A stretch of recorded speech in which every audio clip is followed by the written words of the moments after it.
रात के आसमान में चमकता हुआ यह धुंधला लाल बिंदु किसी जमाने में नीला हुआ करता था। यह है मार्स। धरती से टेलीस्कोप से देखने पर यह काफी हद तक धरती जैसा दिखाई देता है।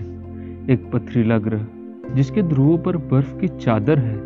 इसकी सतह पर धारियां दिखाई देती हैं जो किसी नहर की भांति प्रतीत होती हैं। जब 18वीं और 19वीं शताब्दी के एस्ट्रोनॉमर्स ने इसे देखा तो उन्हें ऐसा लगा कि जैसे यह किसी अतिविकसित सभ्यता का काम है। उन्होंने सोचा कि धरती की तरह यहाँ भी जीवन आम है।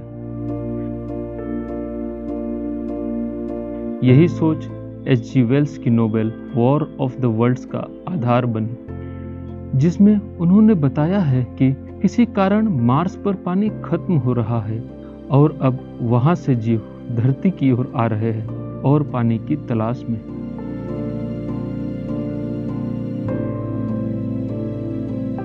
पर बाद के बेहतर टेलीस्कोप और टेक्नोलॉजी से किए गए ऑब्जर्वेशन से यह बात साफ हो गई कि आज इसकी सतह पर तरल पानी मौजूद नहीं है।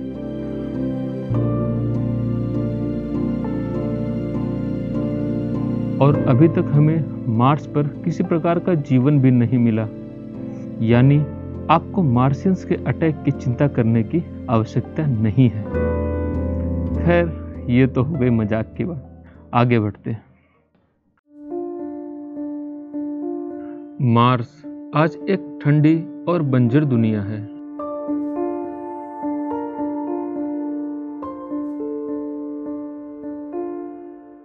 पर एक समय ऐसा था जब यहाँ भी जीवन हो सकता था। शुरुआती मंगल पर माहौल आज जितने कठोर नहीं रहे होंगे, उस समय मंगल पर भी जीवन के योग्य सारे हालात मौजूद थे। पिछले कई दशकों में मंगल तक बहुत सारे मिशंस भेजे गए हैं, जिनसे यह मालूम पड़ा है कि शुरुआती मंगल आज से बहुत अलग था। 60 और 70 के दशक में मार्स पर भेजे गए नासा के वाइकिंग्स और मेरिनर मिशंस ने हमें पहली बार ऐसे सबूत दिए जिनसे यह मालूम पड़ा कि शुरुआती दिनों में मार्स की सतह पर तरल पानी बहता था, यानी उस समय मार्स आज के मुकाबले ज्यादा गर्म था और उसके पास एक सघन एटमॉस्फेयर भी था जो मार्स के ताकतवर मैग्नेटिक फील्ड के कारण सौर पवन से बचा हुआ था। यह मैग्नेटिक फील्ड उसके गर्म केंद्र के आसपास मौजूद पिघले धातुओं के चर्निंग से उत्पन्न होता था। धरती पर शुरुआती हालातों की स्टडीज से यह मालूम पड़ा है कि एक ऐसा ग्रह जहां तरल पानी मौजूद हो, वहां जीवन अपने आप पनपने लगता है। शुरुआती मंगल और धरती कई मायनों में एक समान थे। दोनों के ही पास एक सघन वायुमंडल था जिसकी सुरक्षा एक ताकतवर मैग्नेटिक फील्ड करती थी और दोनों के ही सतह पर तरल पानी के महासागर थे, यानी धरती के साथ साथ मंगल पर भी वो सारे हालात मौजूद थे जो जीवन की शुरुआत कर सकते थे। और ये माहौल यहाँ आज से 4 से 3.7 अरब साल पहले तक मौजूद थे,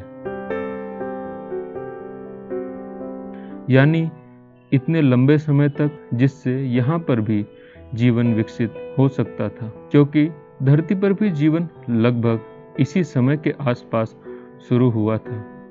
यानी कि इस बात की संभावना है कि उस वक्त धरती के साथ साथ मार्स पर भी जीवन मौजूद था।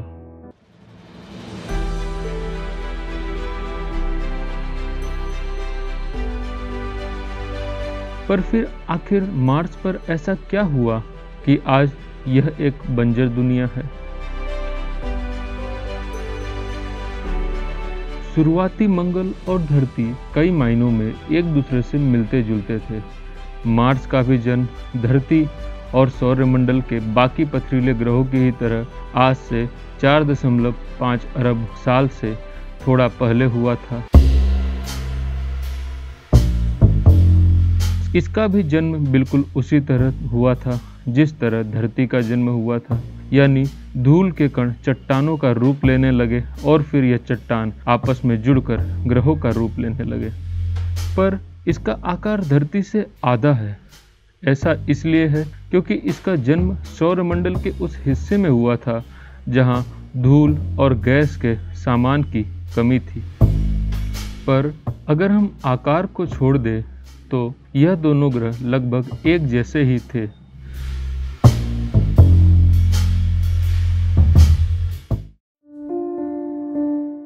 ठोस सतह वाले ग्रह जिनके पास एक घना एटमॉस्फेयर था और जहां की सतह पर तरल पानी बहता था।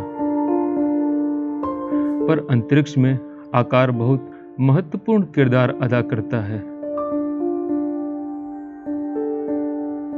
यानी in universe size makes all difference, और मंगल के मामले में भी यही सच है।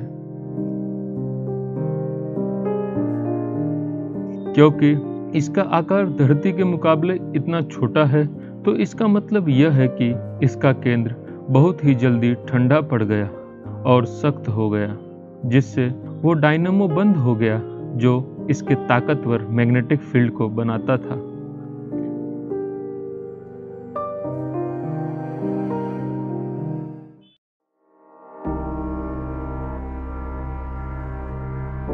एक ताकतवर मैग्नेटिक फील्ड के अभाव में सौर्य पवन इसके वायुमंडल पर प्रहार करने लगा और धीरे धीरे कई लाख सालों के दौरान इसके घने एटमॉस्फेयर को उड़ाता ले गया, जिससे धीरे धीरे इसका एटमॉस्फेयर लगभग खत्म ही हो गया।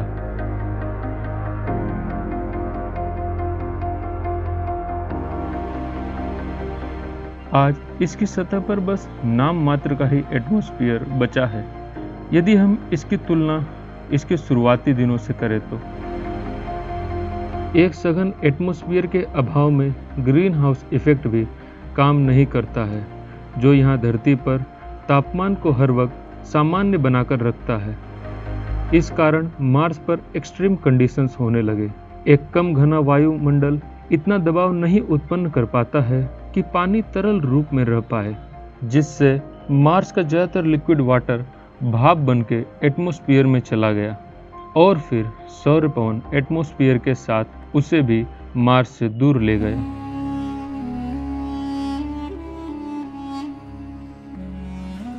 जिससे धीरे धीरे यह स्वर्ग जैसी दुनिया ऐसी बंजर और वीरान हो गई।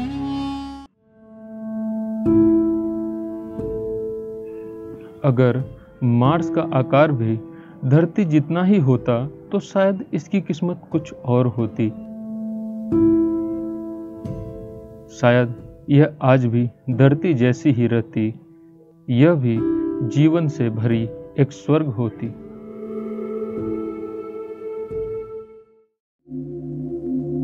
पर मार्स की कहानी अभी बाकी है।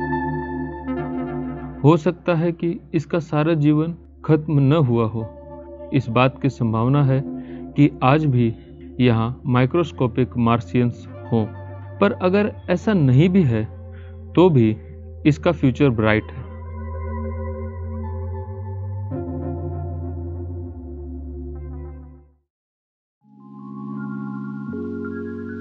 क्योंकि अब इंसान सपने देख रहा है मंगल को भी घर बनाने के। आज से कुछ समय बाद हम में से कुछ लोग वहां जाएंगे। मार्स पर एक बार फिर से जीवन होगा। आपको क्या लगता है, हम कब तक मार्स पर जा सकेंगे? हमें कमेंट्स में ज़रूर बताएं। अगर आपको यह वीडियो पसंद आई हो तो इसे लाइक और शेयर ज़रूर करें और सब्सक्राइब करना ना भूलें। और देखते रहिए NDI जीनियस।